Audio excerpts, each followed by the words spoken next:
A prince never lacks legitimate reasons to break his promise. He who wishes to be obeyed must know how to command. Men are so simple and so much inclined to obey immediate needs that a deceiver will never lack victims for his deceptions, and it is better to be feared than loved if you cannot be both. All quotes attributed to Niccolo Machiavelli, a man whose very name has become a byword for double dealing and treachery. But I feel this is unfair. If we look at the life and times of the writer of The Prince, we'll see that he is not necessarily an advocate for the practices he writes of, more that he was showing how autocratic rulers use those techniques to gain control in their areas. But let's look at the life and times of the man himself. Niccolo Machiavelli was born on the 3rd of May 1469 in Florence, Italy. He was a well-educated young man, taught grammar, rhetoric and Latin. Machiavelli was born into a time when Italy was not the one state we see it now, more a collection of city-states, with Florence constantly at war with its nearby enemy Venice and the town of Pisa, but also having to look with the papal states of Rome and the areas of the Romagna breathing down their necks. Not long into Machiavelli's adulthood, Florence restored the Republic. It expelled the ruling Medici families that ruled Italy's city-states at the time, and began its time under Savonarola, the great religious zealot who put in place a regime completely bound by Catholic dogma. In 1498, he was executed, the Pope himself excommunicating Savonarola for beginning to take on the power of the Church. Machiavelli was 29, and at the time elected to the Second Chancery. He was a diplomat and was often sent on missions, most famously to Cesare Borgia, the commander of the papal forces in the Romagna, who, as we would see in The Prince, became highly influential on Machiavelli's thinking. Cesare had been sent there by his father, Rodrigo Borgia, also known as Pope Alexander VI, who was trying to expand the papal territories at the time.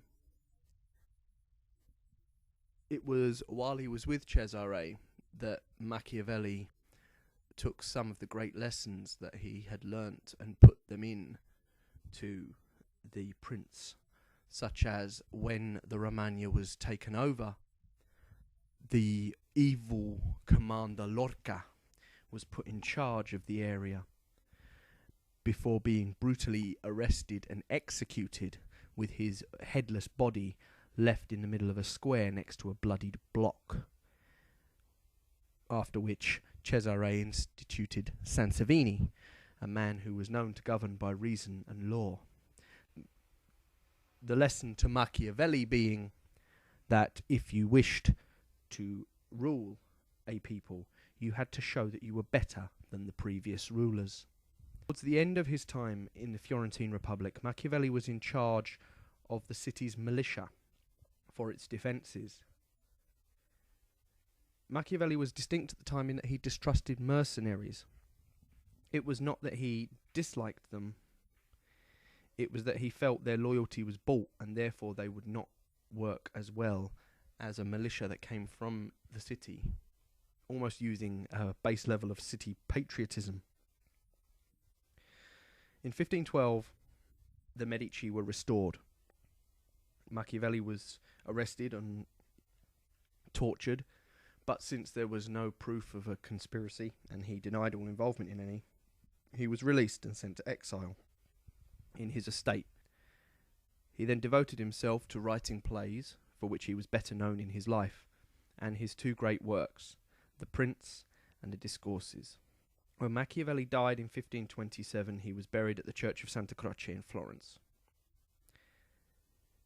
His epitaph says, "Tanto nomine nullum par elogium." So great a name has no adequate praise. Now, if we look at Machiavelli, we see that he is a Republican. He serves under a Republican administration. In his book, The Discourses, it said in Book 1, Chapter 34, "In a well-ordered republic, it is never necessary to resort to extra-constitutional measures." And the same in Chapter 58, "The governments of the people are better than those of princes." But we ask ourselves, how can we reconcile this with the man who wrote the 3 quotes at the beginning? My answer is simple. He was a man of his time. At the time, in Italy, the great city-states ruled with vigour and many with brutality. Machiavelli was simply advising those rulers who would take his advice on how to hold power. There was no great moral question defining whether or not this method was appropriate or even right. Merely that it could be used. There are never any moral judgments within Machiavelli's work in The Prince, other than his fervent belief that one Italy should come from all this. He did not believe in the city-states, he believed in a unified Italy. And, maybe to his fault, he believed at the time that Cesare Borgia was one of the men who could achieve this. But Machiavelli himself was no autocrat. He believed fervently in the republicanism of Florence. Even if he tried to offer his services to the Medici afterwards. He was a realist. He knew that the world did not work in ideals and did not work with good intentions all the time. He knew that people need to compromise in politics. You can't always get your own way. There is give and there is take. Some may say that Machiavelli is even the first practicer of realpolitik, but realpolitik has a kind of negative connotation to it now. I would say he was the first realist in politics rather than realpolitik. But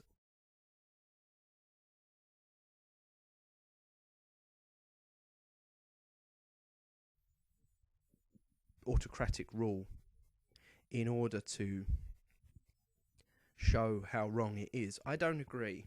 I think it's actually an honest instructional manual on how to seize power, but I believe it's amoral, not immoral. Of course, the practices within it are not right and not fair, and they suppress freedom and liberty, but no judgment is being made within those pages on how effective they are. As for Machiavelli himself, his influence went wide and far. His book, The Prince, was one of the first books banned by the Vatican, and it's also believed that he may have been highly spoken of by Thomas Cromwell, the man who helped influence Henry VIII to start the Reformation in England. Machiavelli has also been seen as an influence to Francis Bacon, John Milton, Spinoza, Rousseau, Hume, Adam Smith, Hobbes, Locke and Montesquieu. In Blair Warden's essay Milton's Republicanism and the Tyranny of Heaven, in the collection Machiavellian Republicanism by the Cambridge University Press, it is said, "In the 17th century it was in England that Machiavelli's ideas were most substantially developed and adapted, and that republicanism came once more to life. And out of 17th century English republicanism, there were to emerge in the next century not only a theme of English political and historical reflection in the Bolingbroke Circle and of Gibbon, and of parliamentary radicals, but stimulus to the Enlightenment in Scotland, the continent, and America. To have been an indirect influence on the thinking of the founding fathers of the United States. And even in the 20th century, Antonio Gramsci and Tony Blair's Chief of Staff, Jonathan Powell, have drawn inspiration from his writings. So where does that leave us? Well, it leaves us with a man who has often been much maligned, a man who has been seen as a double dealer and a supporter of dictators. However, I feel this was a man who sought to bring democracy to the people. And whilst he may have shown the world these autocratic methods, he did not necessarily endorse them. This is El Presidente Tel wishing you all love, peace, and liberty.